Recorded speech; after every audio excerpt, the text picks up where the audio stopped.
So role-playing at the table is one of the first and biggest jumps new players have to hurdle when entering the tabletop RPG space. When a new player looks at live play shows like Dimension 20 and Critical Role, it's easy to get intimidated, thinking you have to be as good a player off the bat as Lou Wilson, Laura Bailey, or Erika Ishii. You won't be that good right away, or maybe ever, and that's totally fine. We're talking about world-class improvisers and performers here. But that doesn't mean you shouldn't try to roleplay at all. Roleplaying can be simple, because at its core, all it asks you to do is to try and have your character act like you think they should act. For example, if you need a distraction for your group to sneak in somewhere and you're playing a barbarian, so you start a bar fight in a tavern to distract some people, congratulations. That's what your character would do, and that's role-playing.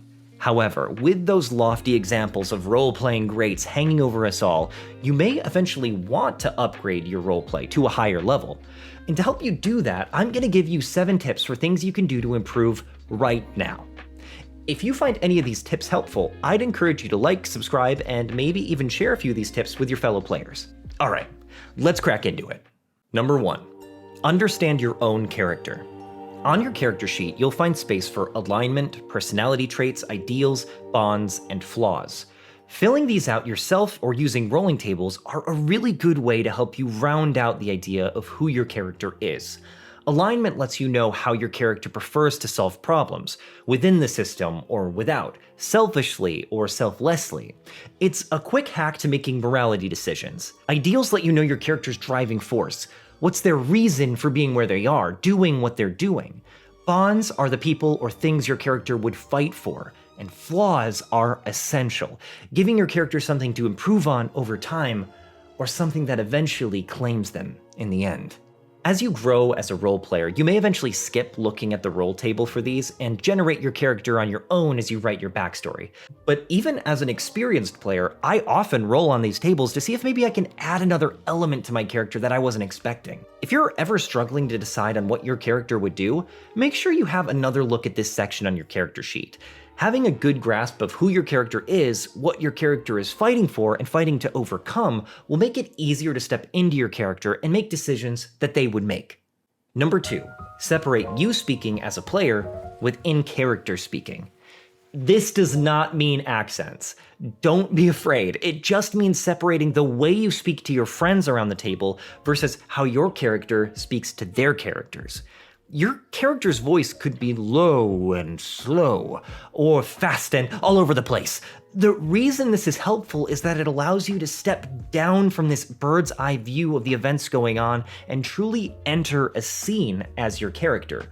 Now you could just say, my character says, my character does this, and that's perfectly acceptable. But since we're in the business of leveling up our roleplay, I highly recommend taking this step as a way to get into your character and engage with others around the table in scenes. Scenes are a more modern inclusion into the D&D space. D&D vets playing since 1st edition may correct me here, but I think dividing moments of roleplay into scenes, meaning characters interacting over and about a specific thing in a specific setting with a hard in and out point, is a new element to D&D, and something that adds a lot to the narrative drama. Story and character development happens in scenes. Characters reveal secrets, admit feelings, declare intentions, and other characters respond in kind. These scenes dictate the story going forward and are filled with drama, meaning they're incredibly important from a gameplay perspective as well as a storytelling one. All of this can stem from you separating yourself speaking from your character. Again, you don't need to do an accent. I know I said it, but it bears repeating. Any difference in vocal inflection will do, as long as it's understandable to yourself and the other people around the table. I think I want to clarify what I mean by scenes weren't happening in earlier editions of D&D, because I don't mean that people weren't RPing with each other and having those moments back in 1st edition. I'm sure they were. What I mean is, since the advent of live and actual play, D&D and other TTRPGs, the more cinematic break of RP into its own scenes, being directed almost as if the DM is a camera, I think that because there's an actual audience watching these TTRPGs is becoming more of a pillar to the roleplay and the gameplay of these TTRPGs. That's sort of what I mean when I say scenes are more prevalent these days. Number 3, take an interest in other players' characters. If I had to pick one issue new players encounter the most, it's failing to engage with other player characters around the table. This could be due to new players being focused on getting their own character right, which is fair, but it could also be the beginning of a toxic group environment where people only care about their own character. One of the best ways to engage in roleplay is to ask other player characters about themselves. This can deepen bonds and even unlock personal quests. It also opens the door to them asking you about your character. Learning about other characters allows you to start forming bonds with them and helps ground your character in the story and the world. You, as a player, should fall in love with the other characters around the table and want to know more about them, because the other characters really are the game. More than the dungeons, more than the dragons, D&D is a character-focused game, which is why one of the 3 core books is all about the player character. Understanding that your backstory is only one aspect of the game you're playing, and seeing how you might have some commonalities with the other characters by delving deep into them is a great way to upgrade your role-playing. One way to do this is when your characters camp. Our group has implemented a system where 2 players will take watch over 3 shifts, and this gives you and another character time to talk, either about your current mission or something deeper. If your DM doesn't do a camp watch system, I'd maybe suggest it to them. It's been a big hit at my tables. Number 4, create a playlist for your character. This is something my wife does a lot, and it is absolutely the best way to create and capture your character's vibes. Hopping in the car and picking my character's playlist feels so cool. It helps me get in their head and reminds me of the things that have happened to them recently. If I'm ever not feeling in the right headspace for a session, tossing on my character's playlist can really jazz me up to play, since the playlist is me getting back into my character's headspace. Here's a fun tip. If you're playing a barbarian, the playlist can double as a workout playlist. Number 5, don't let backstory overshadow the current story. This means don't lose interest in the story of the campaign due to your own backstory. Now, this is a complicated thing to grasp, but remember that your character is supposed to give you a lens into the game, giving you a unique perspective and way to interact with the world. Ideally, your backstory will add to the world and story of the campaign, not be a distraction from it. Now, a good DM will weave your backstory into the game. If that's not happening, don't be afraid to just talk to your DM about it. Sometimes a DM has something planned and waiting for you, but talking to them about how you're feeling may give them the push they need to accelerate that story hook. It's a mistake I've made as a DM, waiting too long to weave in character backstories, and it's always helpful to hear feedback. As a DM, I now try to weave in all backstories by session 1, and continue to do it for the rest of the campaign. But don't let your drive to, say, get revenge on the Six-Fingered Man stop you from saving Wesley from the pit of despair. It's likely that those 2 plot points actually intertwine. Number 6, think aesthetically. You should know what your character looks like.